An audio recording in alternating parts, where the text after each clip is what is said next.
I could stand in the middle of Fifth Avenue and shoot somebody and I wouldn't lose any voters, okay? It will go away, just stay calm.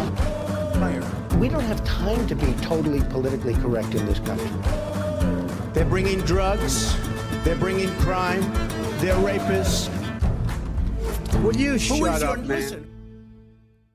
And welcome everybody. I think we're all here on Facebook and on Zoom. My name's Steve Taylor. I'm the editor and publisher of the Rio Grande Guardian. So pleased to be with you and with these very special guests today for a webinar brought to you by the Olof Palme Center in Mexico City. The subject being US elections 2020, the impact on North America.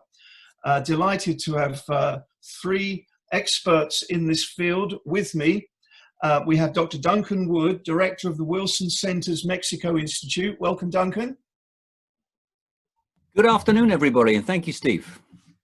Welcome. And Dr. Maria Cristina Rosas from the Olof Palme Center for Analysis and Research on Peace, Security and Development. Maria Cristina, welcome. Thank you. Hello, everyone. And finally, but not least, Dr. Stephen Randall, Professor Emeritus at the University of Calgary in Canada. Stephen. Hello, everyone. Nice to see you. And so this webinar, as I mentioned, is going to be an analysis of our thoughts, the thoughts of our three experts today on what the 2020 presidential election is going to mean for North America as a continent. We will talk talk about some of the big issues, like what the impact might be for international relations, for trade, immigration, security, etc. And we will also open it up for questions from our audience on Facebook. So there'll be questions coming in soon, which I hope we'll have time to ask towards the latter half of the show. But to start off with, we're going to have the three guests today giving opening remarks. So Dr. Maria Cristina, as you've been heavily involved in helping set all this up, perhaps you would like to go first. Opening remarks on the US elections 2020 and their potential impact on North America. Thank you, Steve Taylor. I would like to take this opportunity to thank Duncan Good and Stephen Randall for this session. I believe we need more analysis on US elections and the way they impact our countries. So I celebrate we're having this session. And that said, let me move quickly to the points I would like to make. First of all, I would like to ask you to picture an image that was quite common before Trump became president. By that I mean, you may remember President Peña Nieto with President Obama and Prime Minister Trudeau, who gathered together in Ottawa back in 2016 for a North American Leaders Summit. They had the Canadian Parliament as background, and I'm sure you remember that. That gathering was quite frequent since 2005 because the three leaders decided to develop an initiative in Spanish. The initiative is, the acronym is ASPAN. It is the Prosperity and Security Partnership for North America that was a result of the 9/11 attacks and also the increased activities of organized crime in Mexico. So the three countries decided to work together on, border security, intelligence gathering, and so. And a byproduct of ASPAN was this North American Leaders Summit that starting in 2005 continue every year. Of course, there were some years when they didn't happen, but the last time we saw the North American leaders together was in 2016. This is to say that under Trump, we haven't had any North American Leaders Summit. Why? Well, mostly because Trump favors bilateral over trilateral relations.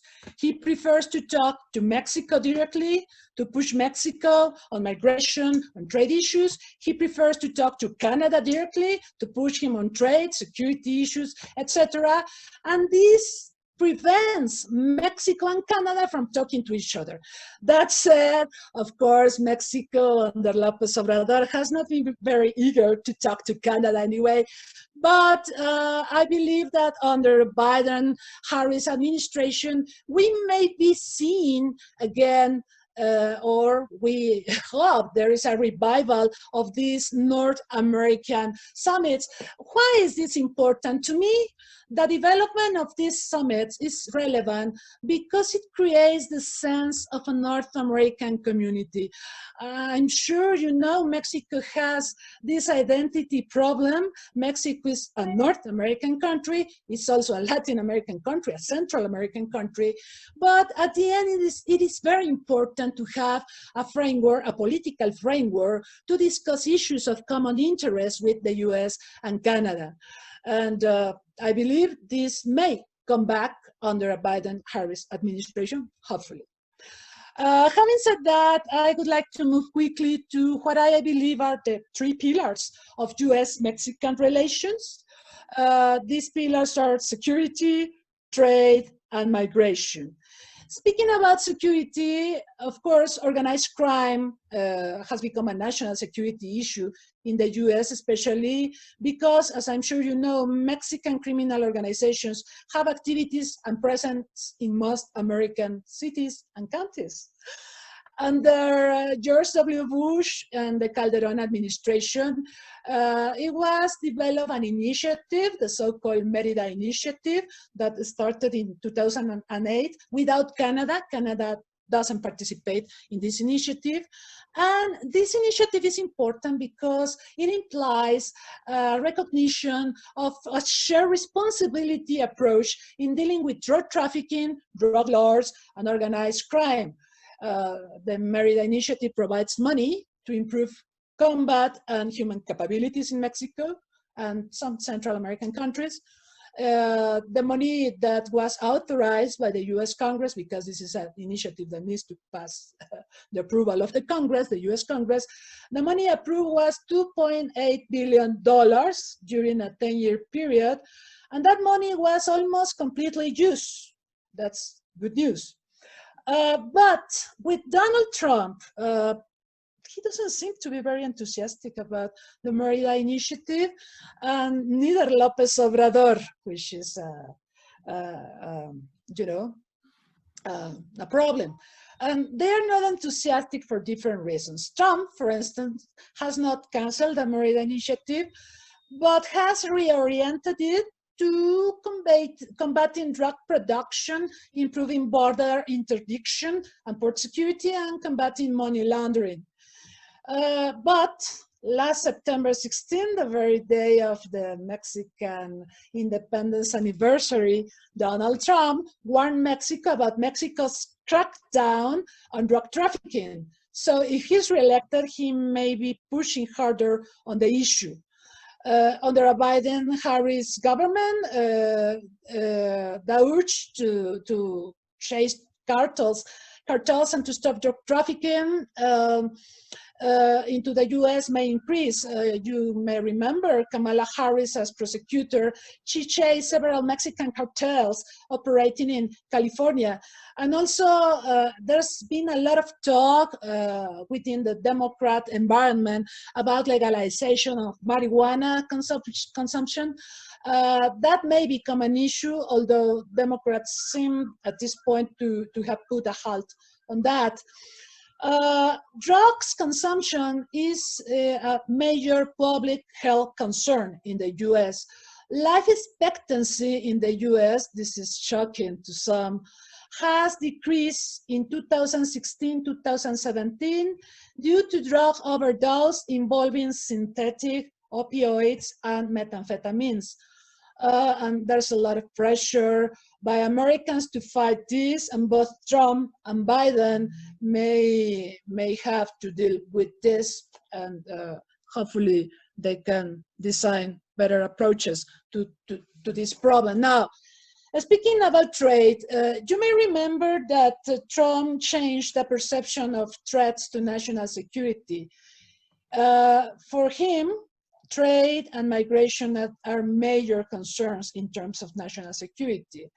And this, speaking about trade, this has led Trump to the negotiation of a new free trade agreement that would take the place of the NAFTA. He said that NAFTA, North American Free Trade Agreement that came into force in 1994, was the worst trade deal ever. And he considered the trade deficit a major concern for US national security. That has also prompted Trump to develop a trade war against China and virtually everyone in the world, including America's closest allies. So as a result of the bad press that NAFTA got during the beginning of the Trump administration, Mexico and Canada decided to accept a negotiation of a new free trade deal, the USMCA. And well, the USMCA has been designed according to Trump's wishes, but this is an agreement that is different from NAFTA. It includes provisions on environmental, labor, and anti-corruption issues that may put Mexico in a difficult situation, either under a Trump, either under a Biden government. Why? Because, well, speaking about, for instance, investment provisions, the López Obrador government has reversed many provisions when it comes to investment in the energy sector. You may know that López Obrador decided to stop investment in clean energies that has harmed the interests of Canadian, American, and European investors, and that is also creating a very bad atmosphere in Mexico when it comes to foreign investment or when it comes to getting benefits from the USMCA. So under Trump, a new Trump or a Biden administration, Mexico may be punished for not complying with the provisions stated in the USMCA when it comes to energy and also when it comes to other provisions. Remember, Kamala Harris voted against the USMCA on environmental concerns. Also, please don't forget that the Democrats are very linked to trade unions, so labor issues are in the spotlight, and the Mexican government may be having a hard time in dealing with them.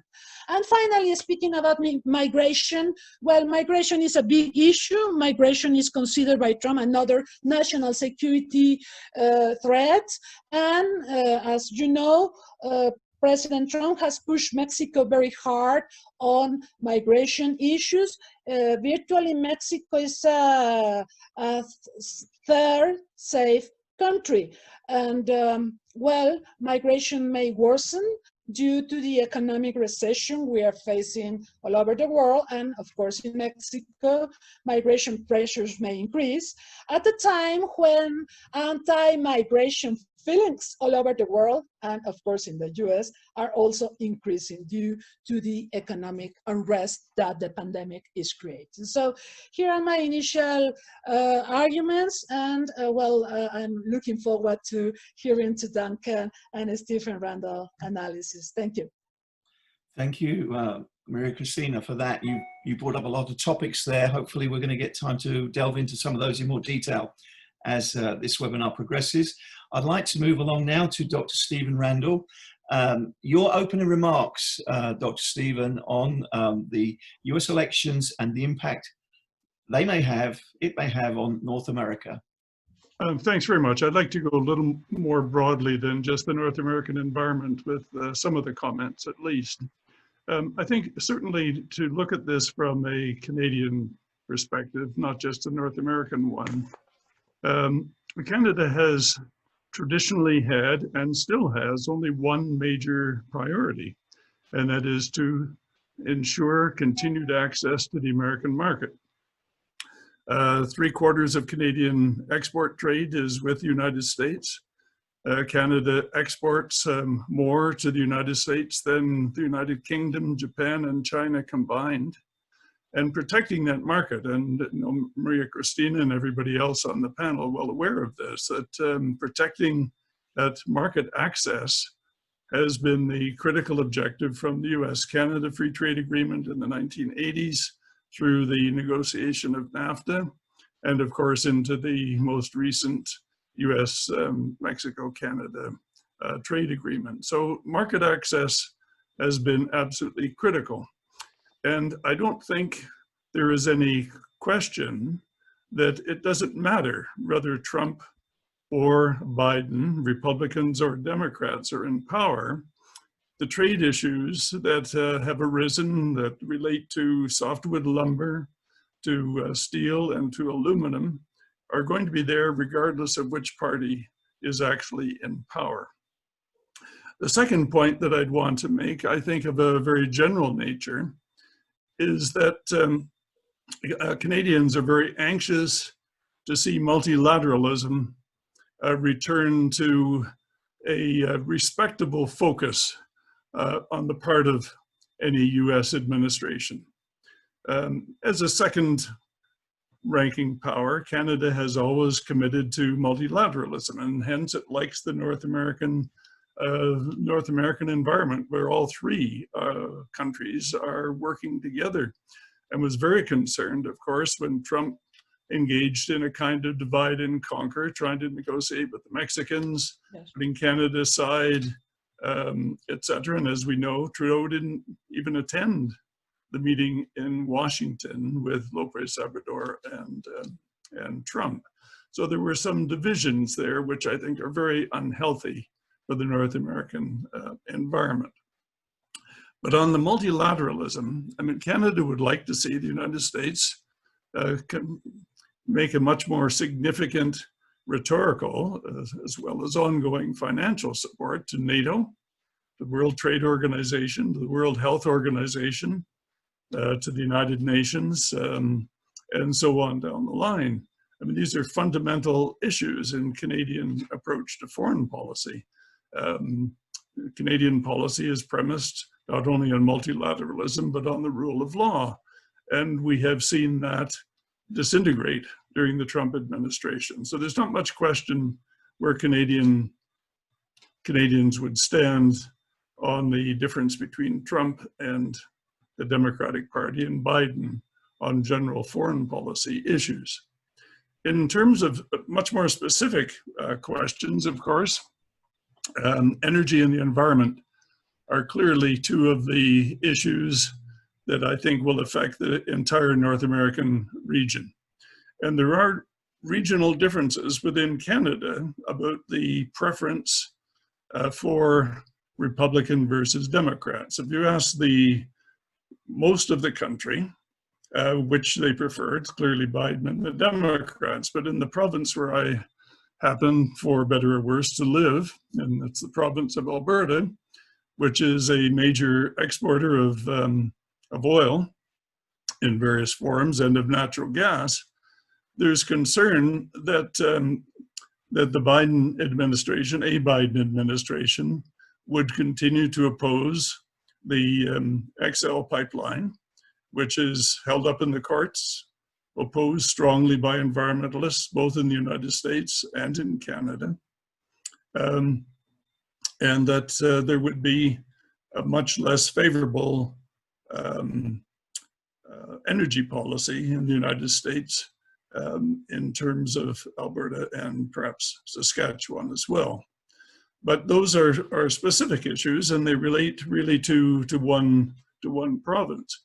If you look at Canadian policy more generally, the Trudeau administration comes back to a point that Maria Cristina was making. The Canadian government is committed to green energy policy, carbon reduction, greenhouse gas reduction. That would be very consistent with a Democratic administration in the United States, and I suspect to some extent to the direction in which Mexico might go as well. But it flies in the face of Alberta's preferences, which of course are to continue to pump out greenhouse gases and to export either to the Pacific or to the United States through the Keystone XL pipeline, if it ever is finished. And now, of course, Trump has committed financial support to a railroad between Alaska and Alberta to move, again, Alberta oil. So I think there are some fundamental differences in that regard. One last area, of course, is the question of defense. The Trump administration is not the only Republican administration that has admonished Canada for not spending more on defense, but it has been particularly vitriolic in the case of the Trump administration. But I don't think that's going to go away. I mean, the Bush administration previously was strongly critical, especially after 9/11, that Canada wasn't spending enough on defense, that we weren't contributing enough to NATO. Those are broader issues that go beyond the North American environment.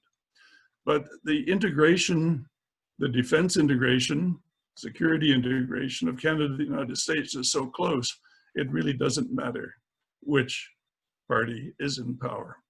NORAD, the North American Aerospace Defense System, is well established. It's not going to go away, whether Democrats or Republicans are in power. But we would anticipate a much smoother general relationship with the Democrats currently than we have with the Trump administration. So I'll stop there, Steve Taylor. Thank you, Dr. Steen Randolph. And now finally, in our opening remarks here, Duncan Wood, take it away. Thank you, Steve. It's always good to go last because people have said all the intelligent things. So now I can say something that, well, I guess is a little bit off the wall. I'll try my best. But first of all, let me just say thank you to Maria Cristina for the invitation. It's very important for the Mexico Institute to have collaborative projects with research centers in Mexico and to reach a Mexican audience, which is, we reach them through our own events, but I think it actually is highly productive for us to work together on these things. So thank you for that. And it's great to see Steve Randall there and to be able to collaborate with our Canadian colleagues as well. As many of you know, I lived in Canada for 6 years. I did my master's and PhD there before I lived in Mexico for 17 years, and now in the United States for 8 years. So I'm a true North American without being a citizen of any of the countries. My marriage history tells the same thing. So, I've been through 3 now, and, I'm working my way through the region. So let's talk about these issues. First of all, let me make a point about the video that was shown at the beginning of this event. It was, I think, deliberately provocative, the footage that was chosen. I understand that. But I think there's something very important that was missing there. Well, first of all, there was no Biden really, apart from him saying, "Oh, shut up, man," right? But, we don't have as much idea about what Biden wants as we do about Trump, for obvious reasons. Trump has been president for 4 years. But when you actually begin to look at the Biden campaign platform, there's lots of clues in there, I think. And for those people who are watching this event, I urge you to go to the Biden website and just to have a look with a critical eye about what is in the Biden platform there. Secondly, I think that the video failed to capture what a large number of Americans feel about Donald Trump, which is they love him. I mean, he may not be your cup of tea. He may not be your cup of atole, but he is certainly a popular figure. Just look at the people who went up to Walter Reed Hospital when he was in there the other night to stand outside and show their support for him. He is a divisive character, but people love him. Why do they love him? Well, for a number of reasons. The most obvious one is that the economy has done well under Donald Trump. And a lot of people would say, well, that was happening anyway. And of course, there is evidence to support that. But the economy has continued to do well. The stock market has done incredibly well. If you're a middle-class American, your pension has grown very, very rapidly. And that's what a lot of people in this country see. That doesn't generate love, but that does generate support for him. Secondly, Trump speaks in such a way and I think that a lot of our Mexican viewers will understand this, he speaks in a kind of language that people understand, in the similar way that Andrés Manuel López Obrador speaks in a way which doesn't necessarily carry over successfully into the university atmosphere or amongst the elites, but to the man and woman in the street, the working man and woman. It makes sense, and the kind of language and the delivery makes sense, and that's true with Donald Trump as well. Look at the way in which they both handle their rallies. I think that's it, and you begin to see that, you know, Donald Trump has a way of communicating with his voting base that is very, very successful. And thirdly, I think there are certain issues, in particular social issues like abortion, that make him very, very popular, passionately so amongst some people. The evangelical community, Catholics, etc. I mean, I was talking with a Republican friend of mine the other day, and we went through issue after issue on which she disagreed with the president, but she said, look, I'm a one-issue voter. It's abortion for me. I'm pro-life. And because I'm pro-life, I'm going to vote for Donald Trump because I don't want there to be pro-choice president in the White House. I'm like, wow, you're giving up a lot there, but okay, that's your choice. This is a democracy. So I think that's important just to sort of set the stage here. If we, to answer your question, Steve, you know, obviously with Trump, we're going to see a lot of continuity. In the bilateral relationship with Mexico, migration will continue to be a problem. As many of us know, the numbers of Central Americans reaching the southwest border of the United States has dropped off dramatically, but numbers of Mexicans coming up there are growing. Just while we've been on this call, I've had a couple of texts about it. People saying, you know, can you give us some insight into that? And partly that's a reflection of the organized crime groups recruiting Mexicans for human smuggling and trafficking into the United States. Partly it's that. Partly it is because economic conditions have worsened in many parts of Mexico. And so you're seeing higher levels of migration.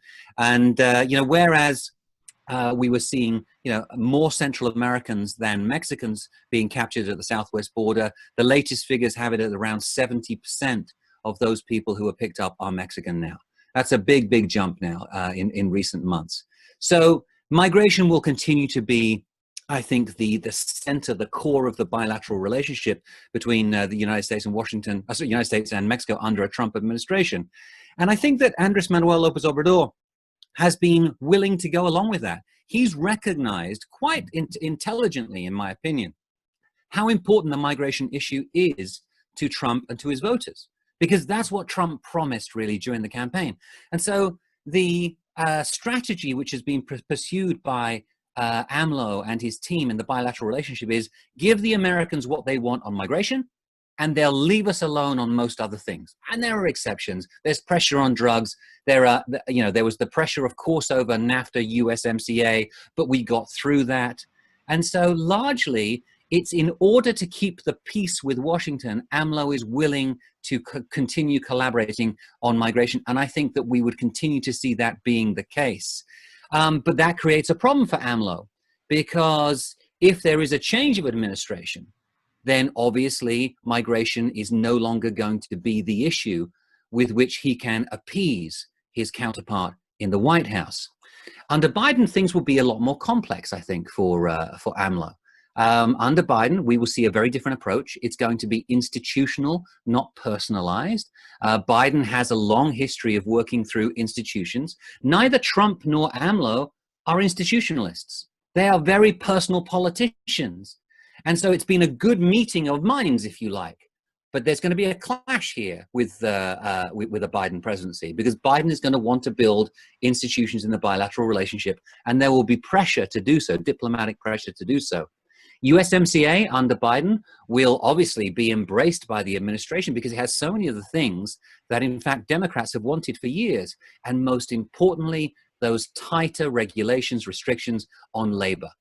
And that's what I think we're going to see one of the first points of tension under a potential Biden presidency, is that they will pursue challenges against the Mexican government through the United States Trade Representative over labor conditions in Mexico. It's all set up. The framework is there. All the pieces are in place to make that happen. And that will be a difficult, very difficult conversation for the Mexicans to have with their US counterparts.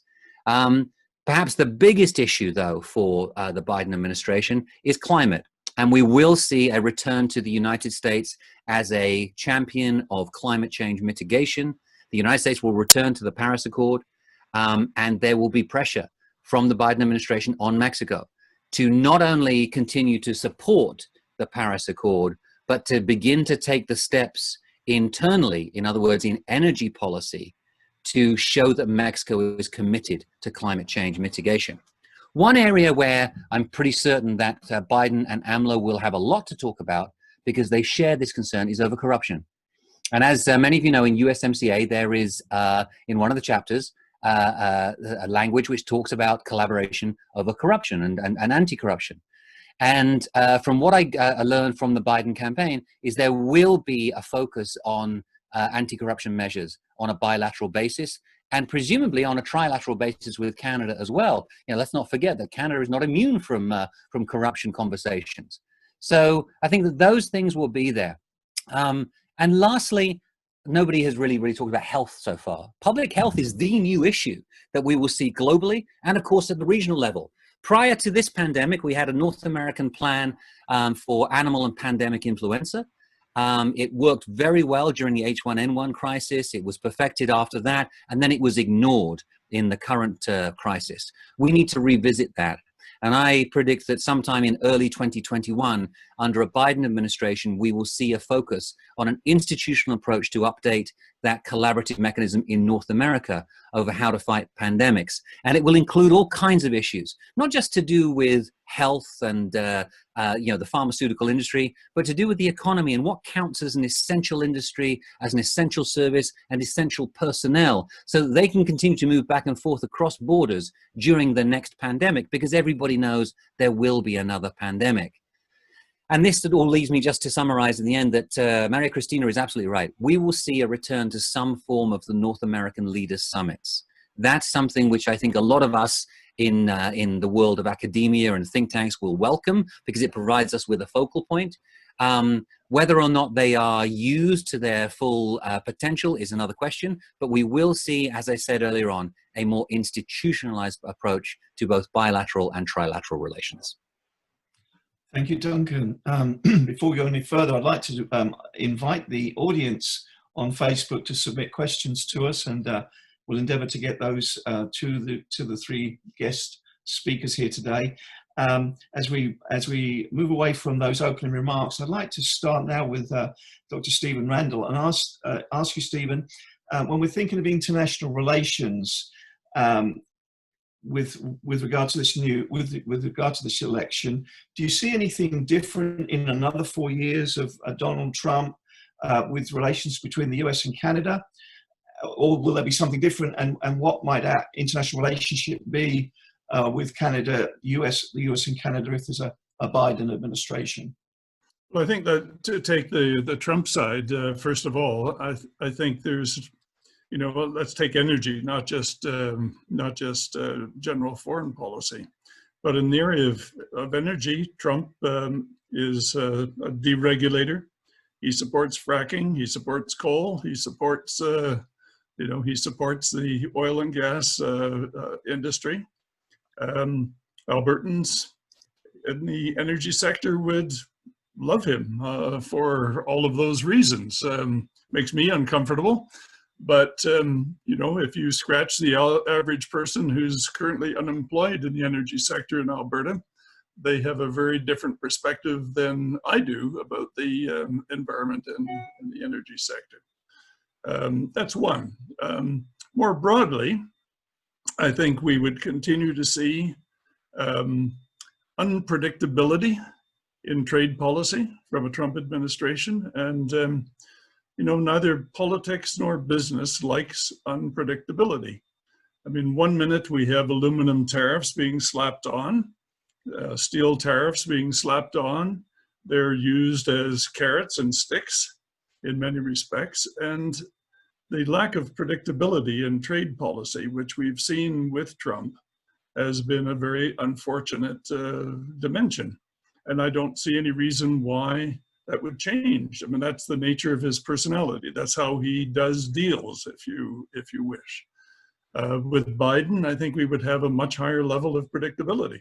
And I think, as Duncan pointed out, we would have a far more institutional approach to issues like trade, energy, the environment, and so on down the line, which I think is clearly preferable to the kind of ad hocery that we see from the Trump administration over the last 3.5+ years.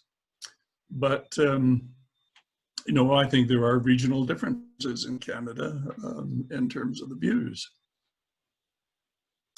Thank you. And I forgot to mention in asking that question of Stephen that perhaps the format could be that the other two speakers are welcome, Maria, Cristina, and Duncan, to respond to Stephen's remarks, and we'll do it that way as we have this discussion. So if any of you want to pick up on that, on Stephen's remarks. In fact, I have a question for Stephen. And this has to do with something that Duncan mentioned already about the empathy, the existing empathy between Lopez Obrador and Trump on personal basis. Would you see a Biden administration closer to Trudeau than closer to Lopez Obrador? I know this is a difficult question, but ideologically speaking, because Biden is more institutional, as has been already mentioned, would you see that under Biden, he would be closer to Trudeau than to Lopez Obrador? Oh, I don't think much question that would be the case. I mean, Biden has been here recently. I think he and Trudeau certainly would have an effective working relationship. I think we also have to remember, and I think Duncan perhaps alluded to this in his reference to institutional approaches. Trump does not represent anybody. And it's unclear that the Republican Party even exists any longer, or in what form it actually exists. Whereas Biden is still the product, in spite of what he said in the debate the other week, he still is the product of the Democratic Party. I mean, there is a party behind him which has policies, preferences. So the extreme left of the party is further left than he is, but he does have to deal with party orientation. And I think the party's orientation is much closer to what the Canadian Liberal government is currently than it ever would be to Trump. So I would see an effective working relationship. I think the same is true of potentially of Biden's working relationship with Mexico. Steve, if I can just jump in here, I think that there are a number of areas where Andrés Manuel will coincide with Biden. And, you know, I talked in my opening comments about the visiting the Biden website and seeing the campaign platform there. You know, his the main axis of what he's putting forward is this program called Build Back Better, which is about, you know, reconstruction essentially after the COVID pandemic. A lot of focus on the traditional issues you will hear, including infrastructure, etc. But at the heart of that is this idea of Buy America. And that's something which has been around for a while. I mean, since the early 2000s. But what Biden says in that platform is he says, you know, we will no longer allow companies and the government to go around Buy American. You know, so many said a lot of government purchasing ends up buying goods that are made in China or other parts of the world. Doesn't provide any evidence for that, okay? But he says they have to be made here in the United States. Now, behind the scenes, his people tell me that Canada and Mexico will be given an exemption on that, okay? Because of USMCA and the rules that exist there. But there's no doubt that there is a heavy component of economic nationalism in the Biden campaign.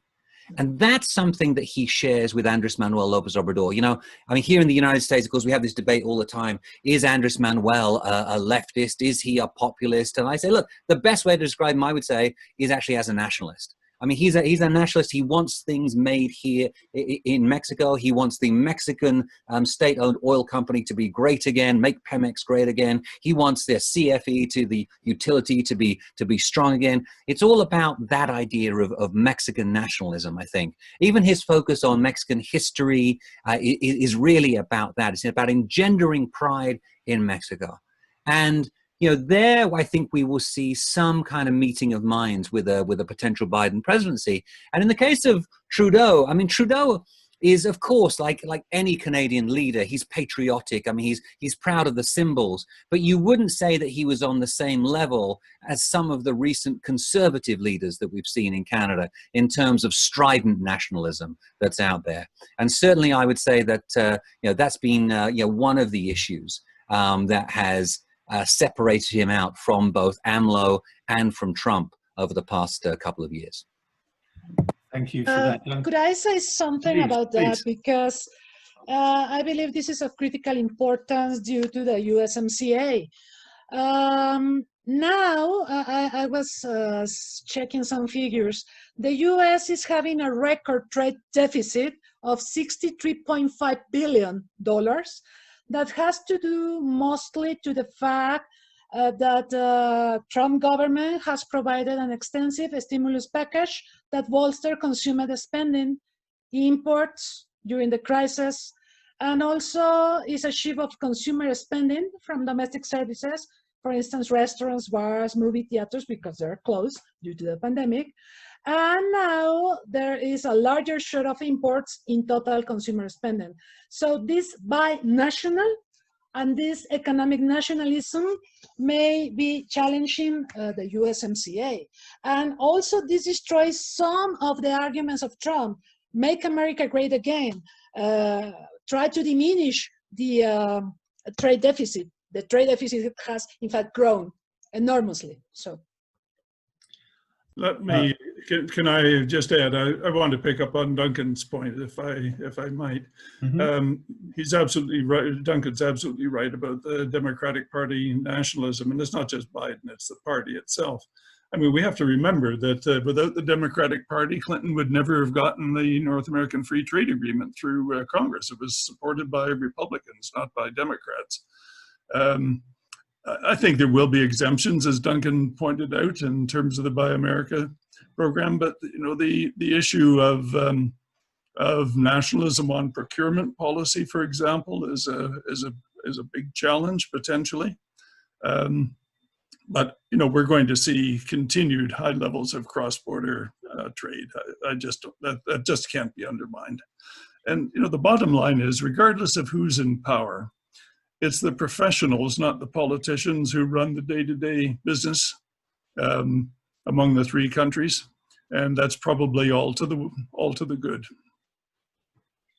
I think that's very much the case, perhaps up until the Trump administration. Some people maybe differ on that, but let's, as Duncan quite rightly brought up the question of healthcare, let's bring our first question in from a member of the audience on Facebook, Fernanda Suarez. And I'll send this back to Duncan if he wants to take a shot at this. Fernanda Suarez would like to know the take of the panelists, well, all three actually then, on whether Trump getting COVID-19 and apparently recovering rapidly, will that benefit his re-election chances? And has he taken advantage of this case to downplay the threat of that the virus possesses? Thank you, Fernanda. It's a really, really good question. As always, when these kind of things happen, conspiracy theories abound. It's like, was he really infected? How bad is it? Did they give him experimental treatments? They're going to kill him later. It's like, well, first of all, let's just put those aside. Okay. Second of all, the early polling that's out there, and this is really preliminary. So if you visit 538.com, Nate Silver's website, you'll see all the latest polls that are there. Most of the polls don't actually reflect this yet because the polling data since Trump went into hospital hasn't come out yet. But what pollsters are saying is they're picking up that, in fact, this is not good for the president. And there was a piece in the New York Times today about this, which is that it seems to be weakening his support, if anything. Certainly the debate wasn't good for him last week. The debate apparently saw him lose maybe a percentage point nationally. And we all know that the national numbers don't matter. It's all about the state-by-state numbers, but that's what the early evidence suggests. My own prediction here is that in a state like Florida, where Trump is already behind but was closing the gap, I don't think this is good for the president, because it shows to a lot of the aging voters there, the more senior voters who are already very concerned about coronavirus. It shows them that, you know, this is a real thing. If they wanted to believe the president before that it wasn't serious, then now they can see it. And that's why the president is out there today saying, it's no worse than the flu. You're fine. Don't be afraid of it. You know, that's why we're seeing that kind of messaging. I think to his more fervent base, like the kind of folks who show up to his political rallies, his campaign rallies, this is a great thing for them. They love to see the president fighting the pandemic or fighting the virus and beating it like that. He lives up to their expectations there.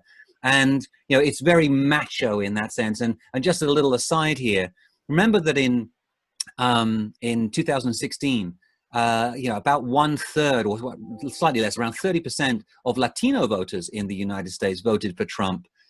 There is some indication this time around that those numbers may increase, not by a lot, but maybe up to around 32% of Latino voters. And certainly it's speculated that that more macho approach plays out really well.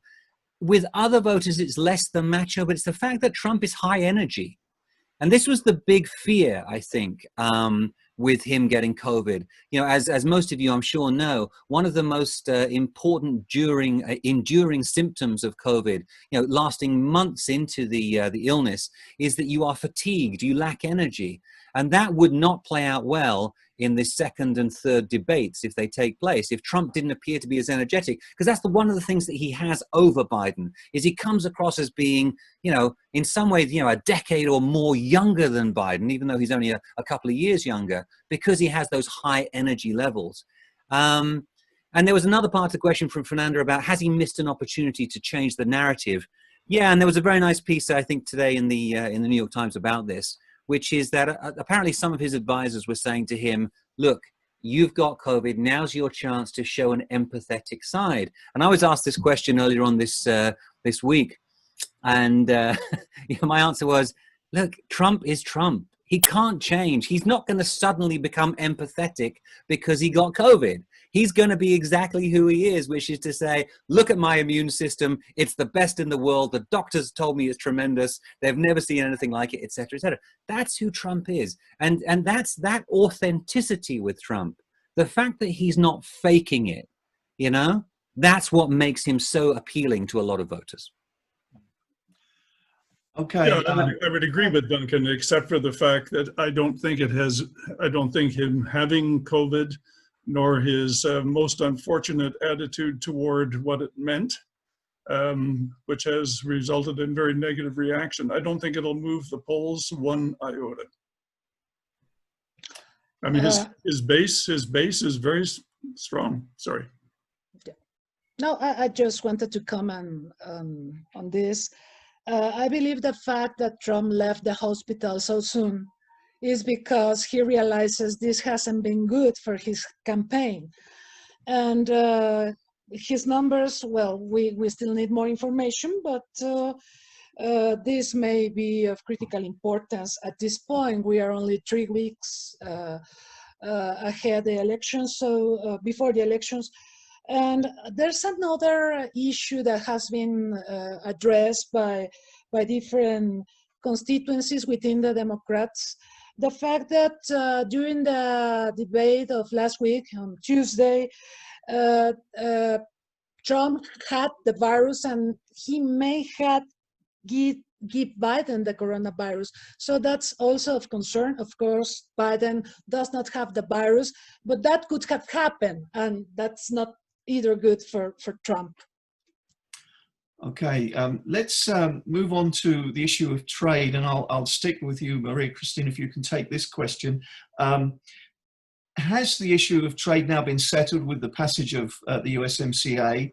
I take your point about Kamala Harris, the VP pick on the Democratic side, voting against it for environmental reasons, but a lot of the Democrats voted for that new trade deal as well. So are things going to be steady on the trade front, no matter who wins in November?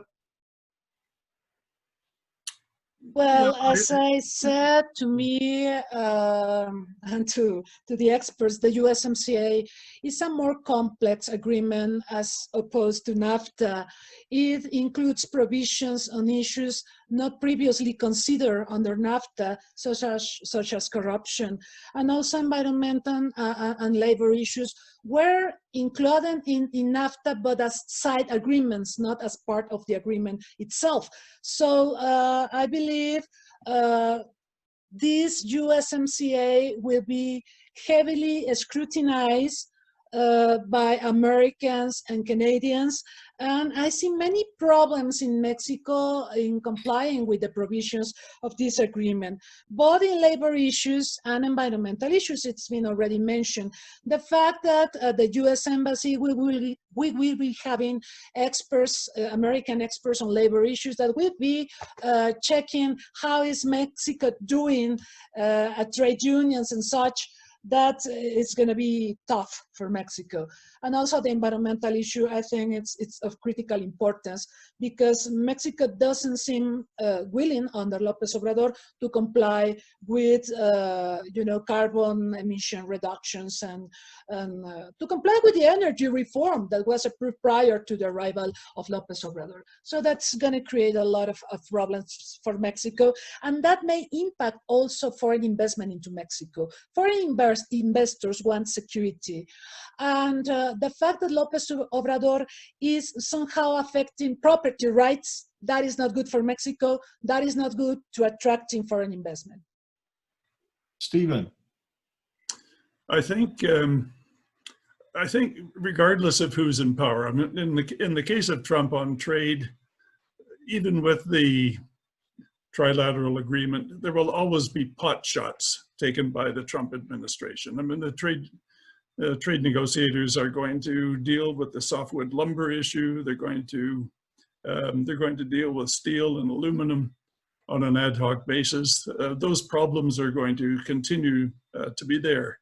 Overall, trade policy, I think, will be institutionalized, however, as it has been. I don't see much change there, whether it's a Trump administration or a Biden administration. It just will be more pleasant if Biden's in office. Okay, another topic to discuss today, I think, which would be really good, would be energy. Duncan, is there any difference in energy policy between a Trump administration and a resumption of a Trump administration or a Biden administration? US-Mexico energy issues. Thank you, Steve. Yeah, and before I answer that, because it's a really, really important question, I think, let me just add something to the previous conversation. Mm-hmm. One of the things that I hear a lot of every week is talking to US companies that have invested in Mexico, talking to US companies that do business in Mexico, that they are deeply, deeply concerned about the erosion of institutions, political control of regulatory organs, repealing pro-market reforms from previous administrations, lack of transparency in government procedures, legislation that is being made without consulting industry. And let me just give you one example of that. I was talking to a company in the pharmaceutical space the other day, and they said, look, a lot of these new regulations and laws that are coming through actually are well-intentioned. And so a lot of it is about fighting corruption. And this one company said to me, look, the Morena party in Congress wants to put in place new legislation on labeling, just as we've seen on junk food, but for pharmaceutical. And the difference here is that they want to label pharmaceutical products that are for use in the public health system as for public health use only. And those that are going to private hospitals can be sold as they are. And you say, what's wrong with that? I mean, that makes a lot of sense, because clearly there's a problem with people stealing medicine from the public system and selling it to the private system. And that's stealing from the Mexican public. So I fully support that initiative. The problem is this: the Morena party wants that labeling to be on the internal packaging of the medicine. So instead of it being on the box on the outside, it'll be on the little silver blister pack on the inside, which means that the company has to create an entirely new production line to produce that medicine. And for the amount of medicine that they're going to sell to the public health system in Mexico, they're not going to do it. So they won't be able to sell their medicine in Mexico. Now, for the company, that's lost profits. For the Mexican public, that means they won't have access to that medicine. And that's where I think a lot of the concerns are coming right now. It's that there is an attitude on the part of the AMLO administration not to work with the private sector. And I mean, they talk about it, they say they want the private sector to work with them, but there's not really a collaborative approach. And this will lead, I think, to conditions that will be detrimental for the Mexican public. How does this play out into the bilateral relationship? Well, those same kind of labeling restrictions actually are in violation of international agreements, including USMCA. Government procurement requirements are in violation of USMCA.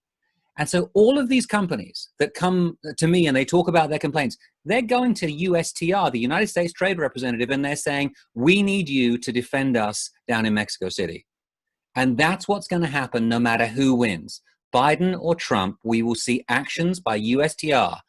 Now, in terms of energy, the energy sector, I mean, it was said very well earlier on by Steve that, under Trump, we've seen this idea of energy dominance. It's about, coal and oil and natural gas. Fine.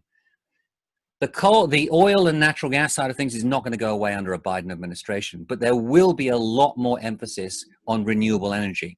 And we will see pressure, as I said earlier on the question of climate and on AMLO to try to change his domestic energy policies to support climate change mitigation. And there will be a lot of efforts, I think, in a very gentle, institutional, technical and technological approach, where the United States will try to work with Mexico on renewable energy, climate change mitigation. And I think we'll see a resurrection at the North American level of the annual meeting of the North American Energy Ministers, which was an innovation in 2014. And that led to the creation of the North American Energy Information Committee, Council, whatever it was. Anyway, it was basically this effort. And if you visit the website, they have the maps of North America with all of the energy infrastructure there. It gives you in-depth information about where generating capacity is, where the oil fields are, where the pipelines are, where the transmission lines are, etc. And I can see that we will pick up where that ended in 2016, and we'll start it up again on a regional basis, because there is an interest in Canada to keep that process going. And by including the United States in that effort, Canadian interest in Mexico, and there are many in the energy sector, in both electricity and natural gas in particular, as well as in the oil sector, we will see that there will be a gentle but firm diplomatic pressure to make sure that those interests are protected. Maria Cristina, do you want to add anything to that? Yeah, no, I think Duncan's absolutely correct. The premier of this province has made it quite clear that if Biden is elected, he will do everything possible to change Biden's mind about the Keystone XL pipeline. So Duncan's right. I mean, oil and natural gas are not going to go away. There'll be debate about fracking. There'll be debate about regulation and deregulation on the whole. But I think on the whole, it's quite clear that we're moving toward an increasing focus on renewables. And there are going to be some outliers in that respect. And I think this province is going to be one of them. The writing is on the wall on the whole. This province, government of this province, United Conservative Party, approved this year open pit mining in the foothills of the Rockies. I mean, the outraged response to that The result has been that the New Democratic Party is now even with the Conservatives in provincial polls, having been thrown out of office just a year ago. So there's a strong, I think, support for renewables, even in provinces like this, which have relied for 50 years on oil and gas exports. Maria Cristina, anything to add on the energy front? Well, on a related matter, yes, I'm worried, folks, because well, on the one hand, we have López Obrador reversing the energy reform and supporting polluting energies instead of clean energies. And on the other side, we have the USMCA that came into force last July, and we were expected to benefit from that, to attract investment. But as Duncan has already said, internal legislation in Mexico prevents foreign investors from coming here. And now we have the energy issue that is critical. And also the López Obrador government doesn't want to contract debt. Is not talking to the IDB or the IMF, as opposed to other countries that need, you know, financial support for the post-pandemic scenario. So we are not getting foreign investment due to the USMCA. We are not contracting debt. We are not stimulating foreign investment. Frankly, I don't know what we're going to do. It's a very critical situation we are facing right now in Mexico. Thank you. Another question from a viewer on Facebook. Sarah, this is still with you, Maria Cristina. It looks a very easy question, but perhaps more complex to answer. She asks, what would be the best possible scenario for Mexico in this US election? There's no easy answer to that question. As I have suggested before, I believe under a Biden or a Trump administration, we are going to face several challenges. That would be my short answer to a difficult question. Can I jump in here, Steve? I think that, I mean, there's many ways to answer this question. And the first one is to answer it with another question, which is say, yeah, who's Mexico? All right. If it's Andrés Manuel López Obrador knows how complicated, how complex Trump is, but he's worked out how to play him. Okay. And he's done it very successfully so far. And remember, AMLO's main goal was to prevent the United States from getting too involved in internal affairs in Mexico. And he's managed to do that by keeping them, Trump, happy over the immigration issue. He's bought himself a get out of jail free card, a free pass. All right. But for Mexico as a country, I mean, my personal view is, and, you know, having lived there for 17 years, you know, 2 of my children are Mexican citizens. I want Mexico to be a successful country. I want Mexico to be a prosperous country. I want Mexico to be a safe and secure country. And I feel as though the institutional approach serves those goals better than the more personalized approach. But, you know, with either one of these presidential candidates, you're not going to see a solution to Mexico's problems in the next 4 years. As we all know, these are generational issues, but we have to keep fighting the good fight. What I like about Biden is that there will be a focus on working on anti-corruption issues together. And as we all know, that is not just an AMLO priority, but it has to be a priority for Mexico. And if we can come up with better and more institutional approaches to fighting corruption, not just on a national basis, but on a regional basis, I think that's positive. A lot of people in Mexico that I speak to, and these would be classified as being from the elites. They have long hoped that President Trump will be a check on Andrés Manuel López Obrador, that they would prevent him from going too far on energy, etc. I don't think we have a lot of evidence to support that idea. Would Biden be more of a check? Maybe, but not much. So in terms of what's best, I think that what we have to go with is that, if we believe in the concept of North America, if we believe that the United States, Canada, and Mexico are stronger together, then Biden is a better option from that point of view.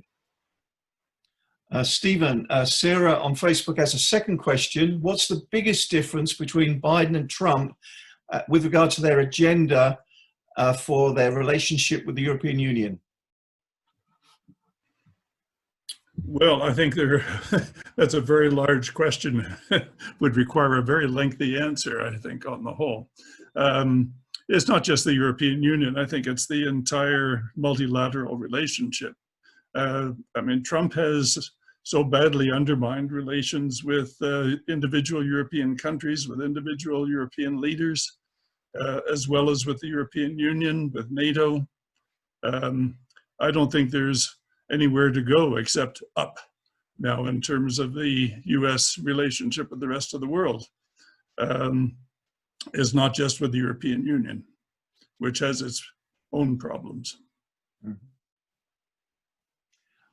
Okay, let's move on, Maria Cristina, to immigration. I mean, I would imagine that could be one of the biggest changes in immigration policy, particularly important to our region of North America here, just across the river. We have these, what we call tent cities, with so many migrants from Central America just stuck there, unable to have their opportunities for asylum answered, or there's no option at the moment, and COVID has made that even more difficult. So the immigration policies, maybe from a Mexican viewpoint, the difference there between Trump and Biden. Well, as has been said, for Trump, this has been a critical issue of national security. Trump has invested a lot of money and effort on the wall and on restrictions for migration. He has pushed Andrés Manuel López Obrador to limit migration coming from Central America into the US. And well, that may continue under a second term of Trump. As for the Democrats is concerned, my guess is that there's been a lot of talk about migration reform since the Obama times. I'm not sure this can happen under a Biden administration, mostly because of the economic consequences of the pandemic, because of this nationalism that we have already mentioned in this session. I believe that there is an anti-immigration atmosphere in the US that may work against migration reform, but they will have to deal with it. Probably the Democrats won't be as punitive as Trump, speaking about a wall or money for a wall instead of money for, say, the Merida Initiative, but that will be a key issue either under Trump or either Biden in the years to come. Steve, I think that one of the dangers that we run when we discuss an issue which is as controversial as migration is that we tend to think in terms of black and white, that, you know, Republicans are hard on immigration and Democrats are soft on it. And the fact is the evidence just doesn't bear that out. You know, the reason why Mexico instituted its Plan Frontera Sur in 2014 was because of pressure from the United States government. And that was the Obama administration. What do a lot of Mexicans who have lived in the United States call President Obama? They called him the deporter-in-chief, because there were more deportations under him than under previous presidents. And so, you know, I think we have to recognize that the climate, the political climate in the United States has demanded that presidents of both parties are tougher on migration, on immigration, than they have been before. And I have to say that given the political climate today, we're unlikely to see a Biden presidency, you know, stopping that kind of collaboration with Mexico. I think it'll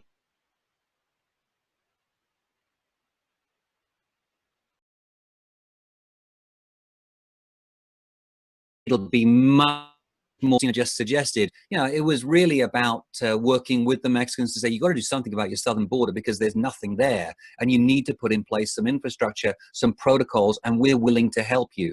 There will be money, there will be funds made available to help the Mexicans do that.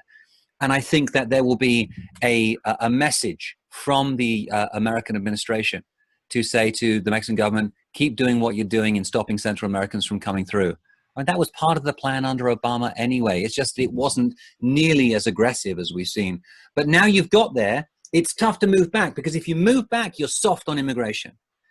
Okay, you don't have to move it forward, but you keep what you've got in place. It's just the same as with the wall. You're not going to dismantle the wall. It's there. If you dismantle the wall, that's political suicide in this country. So what you're going to do is you're going to leave it there, and you just won't build any more of it. Okay, and you'll say that that is the legacy to your predecessors' failed attempts to stop illegal immigration, that you want to go a different way, but you're not going to take it down. It's going to be the same thing, I think, with bilateral cooperation with Mexico on stopping Central American migration. The big issue that's there right now, of course, is these rising numbers of Mexican migrants that are coming north. And whether or not we can see that the AMLO administration is willing to adopt a more expansive fiscal policy to try to create employment and opportunities in Mexico, whether it's willing to be more friendly to investors, both national and foreign, to create more jobs. If that's the case, then we might see those numbers coming down. Stephen, is there any are there any immigration issues between the US and Canada you want to bring up? I think yes, the pressure on the Canadian border from refugees fleeing the Trump administration has been a pretty major issue over the last 3.5 years. But you know, we're dealing. I mean, let's face it, we're dealing with minuscule numbers in comparison to the US-Mexico border. It is an issue. There has been I think a fairly strong backlash in some respects against refugee claimants, but there's also been a high degree of support for those refugees. But you know, we do have an agreement in place with the United States that, you know, we don't have third-party migrants.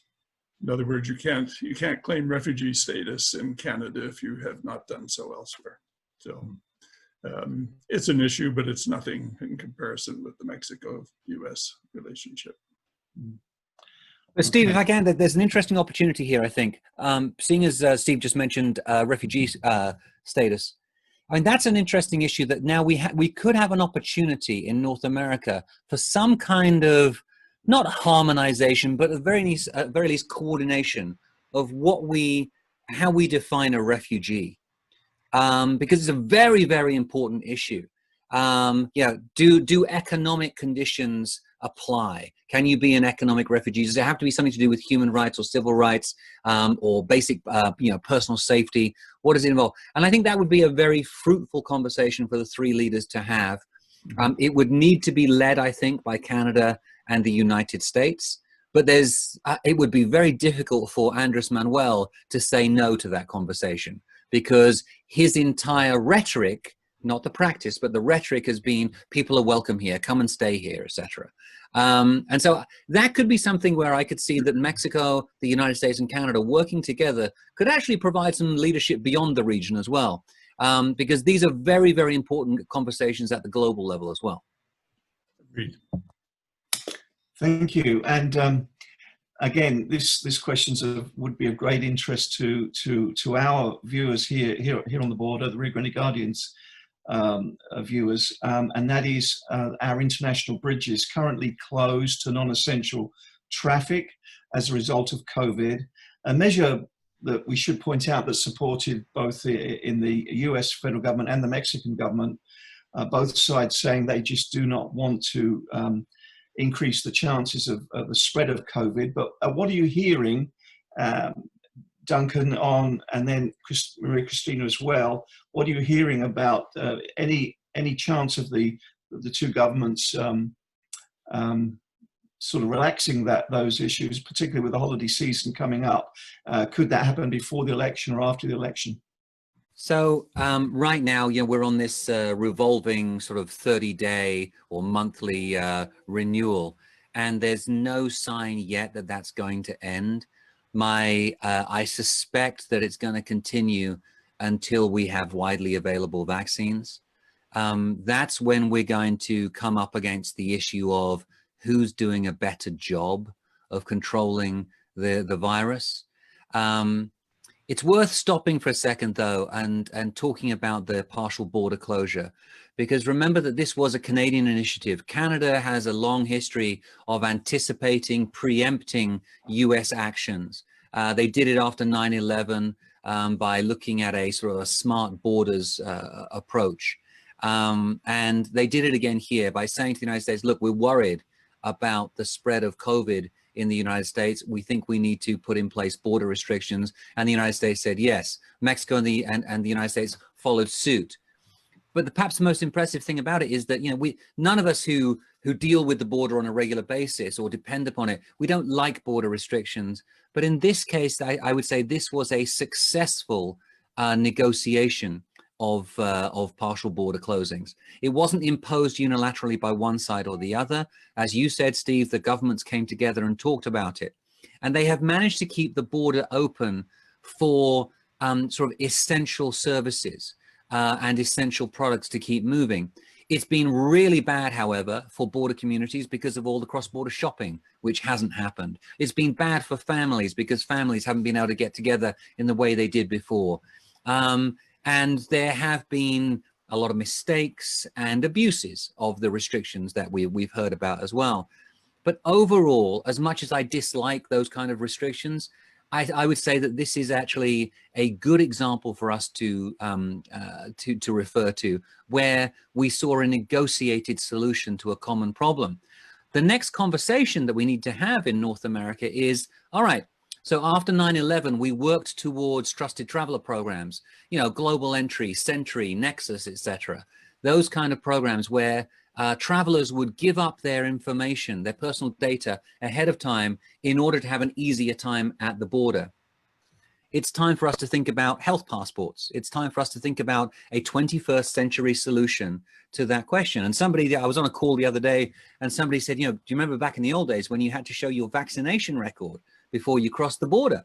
And I wasn't aware of this. It's going to be a 21st century version of that. Look at a lot of sports these days, like soccer. Like you and I, Steve, we follow the Premier League in England. That when the players show up to play a game, they have to show their health passport on their phone, on their cell phone. It's going to be some variation of that. You will have to submit information ahead of time to the border authorities, which show that in the last, let's say the last week, you've had a COVID test which came back negative.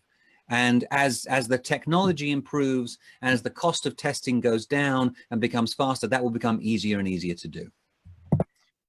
Maria Cristina, is Mexico ready for those sorts of advances in telehealth to such an extent that our bridges could be reopened?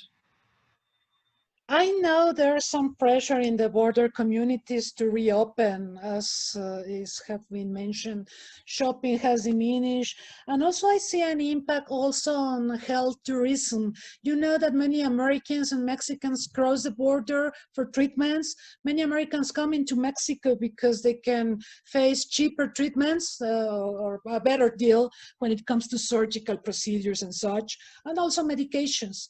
And that has suffered due to these restrictions, but I am not sure Mexico is yet ready for this. We have to think about the border with the US, but also the south of the border between Mexico and Central American countries. That is critical too for this. Do you want to add anything, Stephen? Just a couple of quick comments. I think clearly Duncan is correct that it was a very successful negotiation, was initiated by Canada with the United States. There's no appetite here for reopening that border at this stage. In fact, there have been tightening efforts to restrict illegal American tourists coming into Canada in the last while. There has been, however, and I think we will continue to see, a loosening of restrictions on family reunifications. That's already happening, and I think it's particularly associated with the you know, with Thanksgiving in both countries and with Christmas coming and so on. So I think we will say you're going to have to apply to visit family, but I think we will see some loosening in that respect. But the bottom line is, you know, Canada's done just a wee bit better than the United States on the COVID crisis, and we want to try to keep it that way. Thank you. Well, I don't think we've had any other questions, that at least that I can see, that have come in via Facebook. So, and we've been going now for an hour and 20 minutes. Very much appreciate this. So how about if we give you, the three of you, an opportunity for any sort of closing remarks for this webinar? Maria Cristina, do you want to go first? Okay, thanks, Steve. First of all, thank you, Duncan. Thank you, Steve Randall. Thank you, Steve Taylor, for this session. It's been wonderful, and it has provided a lot of elements to think about. I believe that the US elections are proving extremely important for the world, and certainly for Mexico and Canada. For Mexico, there are many challenges in the horizon, whether Trump or Biden win, and we should be very proactive when it comes to Biden, because you may remember that President Lopez Obrador, it has been already suggested before, President Lopez Obrador seems to feel comfortable in having a personal relationship with Trump. He went to the US, he went to Washington, he met with Trump during the pandemic, during a very critical time of the pandemic, although the pandemic is, you know, gaining a new momentum right now. But he didn't reach the Democrats at that time. So we need to work more on that, and to be prepared for a more institutionalized relationship under a Biden government. We don't know if he is going to win, but it's better to have a B plan than only an A plan. Thank you. Thank you. Stephen? I think Maria Cristina has said it. We would really like to see a more institutionalized, less ad hoc, less ad hominem, less personal approach to diplomacy, bilateral and trilateral relations. And I don't think we're going to have that if Trump is reelected. And the bottom line here is, as much as his base may love him, he really has no regard for the rule of law. And that, I think, flies in the face of Canadian traditional respect for law, both national and international. Thank you. And last remarks, Duncan? Yeah, thank you. I mean, first of all, thank you, Steve. You've done a great job of moderating, keeping us going, and making sure that we don't say anything too outrageous. Thank you, Maria Cristina, for the invitation, and great to see you, Steve. Thanks to the audience for listening. I would just say at this point in time that, you know, we live in an age where it's actually very easy, sometimes too easy, to get hold of information. But I would go to the official sources. If you want to find out about the options that are available in the United States right now, I mean, go to the campaign websites and look at what they're saying. Inform yourself about this. Don't just rely on what you see on Facebook. We live in an age of disinformation as well as misinformation and too much information. So I would say, you know, go to the websites of the candidates, look at what they're saying, look at their actions, look at their histories, and you'll have a pretty good idea about what's coming up. You know, I don't want to take away any of the mystery of what the three of us do in terms of being analysts, but it's actually not rocket science. It's actually about just sort of doing the studies and observing and then extrapolating from that. And I think that we have a pretty good idea about what to expect from both candidates. And overall, I would say, and I think this has been said many times during this session, the fact is that North America works as a region. It's one of the most competitive regions in the world. And when it came under threat during the Trump administration, when Trump was ready to rip up NAFTA, and I'm reliably informed from people on the inside that there were several occasions where they literally had to take that letter off of his desk so he didn't sign it, pulling the United States out of NAFTA. You know, what we saw a rallying cry and multiple stakeholders from across the United States coming to defend North America. I used to make the joke that Trump was the best thing that could ever have happened to people in the United States who study Mexico, because all of a sudden there was interest, because Mexico was under attack. The same thing was true of NAFTA. He rallied the support for NAFTA. And there's one thing about Trump, which I don't think we should forget. Nobody else that I can think of would have taken on the task of renegotiating NAFTA. We talked about it for years. All of us said it needed to be done. It needed to be modernized. And everyone said, oh, no, don't open up that Pandora's box, because NAFTA is a 4-letter word in Washington and nobody would do it. Trump, being Trump, he did it. And yes, it's not a perfect agreement. There's lots of things that are wrong with USMCA. And if I can quote Jesus Ciade for a moment here, he said, you know, just like any free trade agreement, there's one page about free trade and there's 350 pages about all the restrictions on trade. That's absolutely true. But the fact is we made a significant leap forward in terms of modernizing the agreement. And that's a remarkable thing. So when we look back at the Trump years, whether it's, you know, in January of 2021 or January of 2025, we should remember that we have just lived through an extraordinary time. Whether you like it or not, things have changed. Thank you. Thank you all, the three of you, Dr. Duncan Wood, Dr. Maria Cristina Rosas, and Dr. Stephen Randall. Thank you for being such fantastic guest speakers today. It's been an absorbing and informative discussion. I'd like to thank the Olof Palme Center for inviting me to moderate this. It's been really enjoyable. I've learned so much. Thank you all very much indeed. And I hope the audience has enjoyed it too. Thank you. Thank you. Thank you.